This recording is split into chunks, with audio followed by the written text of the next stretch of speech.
अस्सलाम वालेकुम जी। I am doctor Imran, assistant professor of medicine from prevention and cure. आज हम एक ऐसे टॉपिक पर बात करेंगे जिसमें स्पेशली मेल्स अफेक्ट होते हैं और बहुत कॉमन प्रॉब्लम है, लेकिन इसको डिस्कस नहीं किया जाता है ड्यू टू सोशल रिस्ट्रेंट्स। और पेशेंट्स इसमें बहुत सारे लोग शाय होते हैं, रिस्ट्रिक्टेड होते हैं अपनी ये फीलिंग्स शेयर करने में। हम बात करेंगे आज इरेक्टाइल डिसफंक्शन के बारे में। इरेक्टाइल डिसफंक्शन मेल्स की बीमारी है जिसमें स्पेशली जो अडल्ट्स मेल होते हैं, ओल्ड एज मेल भी हो सकते हैं, अडल्ट्स मेल कि जिनमें ये प्रॉब्लम होना नहीं चाहिए लेकिन ये प्रॉब्लम होना शुरू हो जाता है, जिसमें वजह से उनका जो सेक्सुअल परफॉर्मेंस है उसमें काफ़ी प्रॉब्लम होती है। इरेक्शन प्रॉब्लम नहीं प्रॉपर नहीं हो पाती और इसकी वजह से काफ़ी मसाइल जन्म लेते हैं। सबसे पहले इरेक्टाइल डिसफंक्शन को समझना ज़रूरी है कि इरेक्टाइल डिसफंक्शन और बाकी चीज़ों में फ़र्क क्या है। अगर बहुत सारे पेशेंट्स ये कहते हैं कि हमें बिल्कुल अर्ज नहीं होती, हमें कोई ख्वाहिश नहीं होती अपने स्पाउस के पास जाने के लिए और फीलिंग्स नहीं आती, तो ये इसको लॉस ऑफ लिबिडो कहा जाता है। इसकी और वजूहात है। बहुत सारे लोग ये कहते हैं कि हमें इरेक्शन तो ठीक होती है, तनाव ठीक आता है, लेकिन अपनी वाइफ के पास जाने से पहले ही हमारा डिस्चार्ज हो जाता है और हम उस चीज़ में रिलीज़ हो जाते हैं, तो इसको प्री मेच्योर इजैकुलेशन कहा जाता है। इसकी भी अलग वजूहात हैं। इरेक्टाइल डिसफंक्शन का मतलब ये है कि तनाव में कमी है, उसकी इरेक्शन उतनी नहीं है जिसकी वजह से वो पेनिट्रेशन नहीं कर पा रहा और उसमें प्रॉब्लम है, तो उसकी मल्टीपल वजूहात हैं। उसकी वजूहात को दो हिस्सों में तकसीम किया जा सकता है। एक तो उसकी मेडिकल की वजूहात हैं, मेडिकल रीज़न है जिसमें वाकई मरीज़ को कोई ना कोई प्रॉब्लम होती है मेडिकल पॉइंट ऑफ व्यू से, और ज़्यादातर इसकी प्रॉब्लम सोशल होती हैं। सबसे पहले हम सोशल प्रॉब्लम को डिस्कस करते हैं और ये टॉपिक जो कि प्रॉपर डिस्कस नहीं किया जाता है, इसको ओपन करके बयान करने की ज़रूरत है आप पेशेंट्स के लिए। और पेशेंट से मैं रिक्वेस्ट करूँगा, अगर मेल्स को कोई प्रॉब्लम है और उसकी वजह से पूरी फैमिली में इश्यूज़ हैं, डिप्रेशन, एंग्जाइटी और फैमिली में तनाव है, तो बेहतर ये है कि अपने डॉक्टर को खुल के बयान करें प्रॉब्लम। इसमें कोई शाय होने वाली बात नहीं है, बीमारी है। और मोस्ट ऑफ द केसेस तो नॉन मेडिकल होते हैं। मेरे अपने पर्सनल हमारे क्लिनिकल प्रैक्टिस में ज़्यादातर सोशल और साइकोलॉजिकल इश्यूज होते हैं, कम चीज़ें मेडिकल होती हैं और अमूमन सारी चीज़ें काबिल इलाज होती हैं। तो इसको खुल कर डिस्कस करना चाहिए और इसका बर वक्त इलाज करना चाहिए।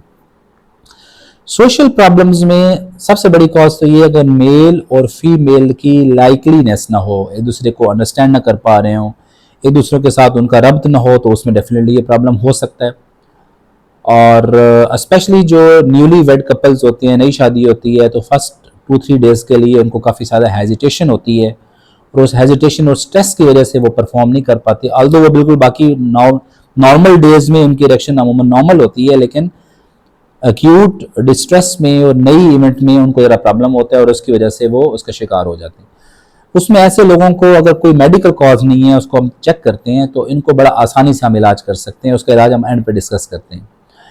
मेडिकल बहुत सारी कॉजेज हैं जिसमें इरेक्टाइल डिसफंक्शन हो सकते हैं, जिसमें टॉप ऑफ लिस्ट में हार्मोनल प्रॉब्लम्स हैं। अगर एक पेशेंट का मेल का टेस्टोस्टेरोन कम हो जाए तो उसकी वजह से भी आपके इरेक्टाइल डिसफंक्शन हो जाते हैं। उसका हम हार्मोनल इन्वेस्टिगेशंस करते हैं और उसमें हम कंफर्म कर लेते हैं टेस्टोस्टेरोन काबिल इलाज है उसकी कमी, और उसकी वजह को भी तलाश करना चाहिए कि क्या प्रॉब्लम है। इसके अलावा हम लोकल एग्जामिनेशन करते हैं कि पीनस के साइज में या पीनस की शेप में कोई प्रॉब्लम तो नहीं है, या जो टेस्टिस हैं नीचे उनकी शेप में कोई प्रॉब्लम नहीं तो नहीं है, उसमें कोई नाड़ें वगैरह तो नहीं फूली हुई, कोई वेरिकोसील जिसको नॉर्मल डायलेटेड वेन्स होती हैं उसकी वजह से भी ये प्रॉब्लम आ सकते हैं। इसके अलावा बहुत सी ऐसी बीमारियां हैं जिससे डायरेक्टली ये डिसफंक्शन है। फॉर एग्जाम्पल एक पेशेंट जिसको डायबिटीज़ है और डायबिटीज़ कंट्रोल नहीं है, तो जो ब्लड सप्लाई आपकी ख़ास उज़्व की तरफ जाती है, पीनस की तरफ जाती है, वो आपकी ब्लड सप्लाई कंप्रोमाइज़ हो जाती है। और ये जो इरेक्शन होती है ब्लड सप्लाई के ऊपर डिपेंडेंट होती है। जितना ब्लड सप्लाई अच्छी होती है उतनी इरेक्शन बेहतर होती है। उसमें डायबिटीज़ को टाइटली कंट्रोल करने की वजह से ये चीज़ें बेहतर हो जाती हैं, आपकी इरेक्शन बेहतर हो जाती है। बहुत सारे लोग ऐसी अद्वियात का इस्तेमाल कर रहे होते हैं जिससे इरेक्शन प्रॉब्लम आती हैं। फॉर एग्जांपल बहुत से ब्लड प्रेशर की दवाइयाँ हैं, दिल की दवाइयाँ ऐसी हैं।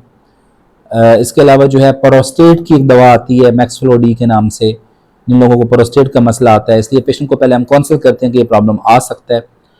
उसकी वजह से इरेक्शन का प्रॉब्लम आ सकता है। बहुत सारी और भी साइकेट्री की दवाइयाँ हैं जिसकी वजह से आपके जो डिस्फंक्शंस हैं वो बड़े उसमें प्रॉब्लम करते हैं।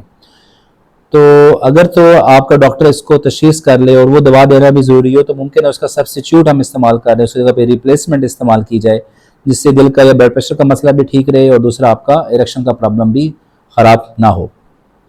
फ़र्ज़ के सबसे इम्पोर्टेंट भी बात है कि पेशेंट का अपने डॉक्टर को रजू करना, ये बहुत ज़रूरी बात है। इसको शायनेस में, शर्मिंदगी में या सोशल इश्यूज़ की वजह से डिस्कस करने से ना घबराएं, खुल के डिस्कस करें, प्रॉब्लम अपना एक्सप्लेन करें, तो यकीन माने कि 99% आई अंडरस्टैंड कि ये मसले हल हो जाते हैं।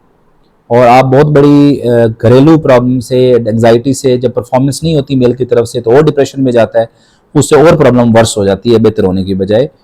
और उसकी वजह से बहुत से लोगों को हम देखते हैं सोशल प्रॉब्लम ऐसे डेवलप होते हैं, घर टूट जाते हैं।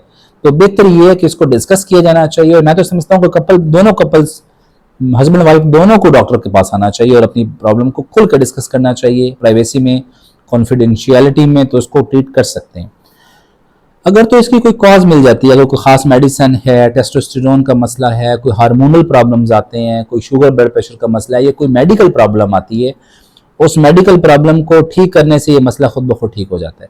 लेकिन अगर कोई साइकोलॉजिकल प्रॉब्लम है, एक बंदा एंग्जाइटी डिप्रेशन का शिकार है, तो जैसे डिप्रेशन को ठीक करेंगे ये मसले खुद ब खुद ठीक होना शुरू हो जाते हैं।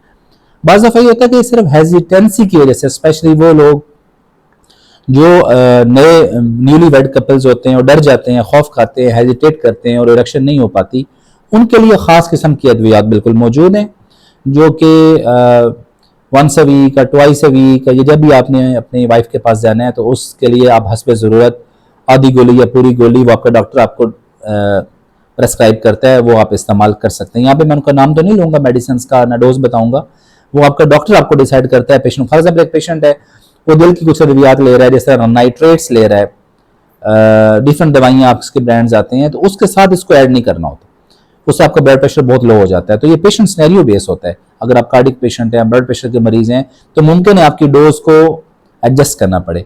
बाज़ दफ़ा दिल के मरीज नाइट्रेट्स ले रहे होते हैं और उनको फॉर एग्जाम्पल वीकेंड पे वो दवा इस्तेमाल करनी है, तो उसमें जो नाइट्रेट वाली दवा होती है उस दिन को हम वो स्किप कर देते हैं और इसकी जगह पे दूसरी दवा दे देते हैं, ताकि आपका ब्लड प्रेशर भी लो ना हो और वो दवा भी असर रखे। अमूमन ऐसी दवाइयाँ जो होती हैं वो 36 से 48 घंटे तक, 2 दिन तक इफेक्ट रखती हैं, उसके बाद ये खुद ब खुद वॉश आउट हो जाती हैं। तो उससे भी आपकी परफॉर्मेंस बहुत बेहतर हो जाती है। और उसमें ये होता है कि आपने बेसिकली अपनी स्पाउस के पास जाने से 1 से 1.5 घंटा पहले वो दवा का इस्तेमाल करना है, गुड ओरल हाइड्रेशन, अच्छा पानी पीना उसके साथ, और फिर अपनी वाइफ के पास जाएं। और ये ऐसा नहीं होता कि 24 घंटे आपकी इरेक्शन रहेगी। जैसे ही आप मेडिसिन आपने ली हुई और आप ये इसका इरादा करते हैं इस काम का, तो आपको इरेक्शन खुद फील होती है कि काफ़ी बेहतर हो जाती है। और मीन वाइल उसकी कॉज को तलाश करना चाहिए कि कॉज क्या है और उसको कॉज को हतमन ठीक करने की कोशिश करनी चाहिए। तो ये सारी बीमारियां काबिल इलाज होती हैं। मेरी आप सबसे रिक्वेस्ट है कि अगर किसी मेल को इस तरह की कोई प्रॉब्लम है तो कॉन्फिडेंशियलिटी में अपने डॉक्टर से, अपने फिजिशियन से उसको रजू करें और 100% इसको हम इलाज कर सकते हैं। बहुत ईजिली ये ट्रीटेबल थी। उससे आपका ये होता है कि आपके सोशल प्रॉब्लम भी बेहतर होते हैं, आपका कॉन्फिडेंस भी बिल्ड होता है और आपके जो स्पाउस के साथ रिलेशनशिप्स होते हैं वो भी हेल्दी रिलेशनशिप्स एस्टैब्लिश हो जाते हैं। Thank you so much.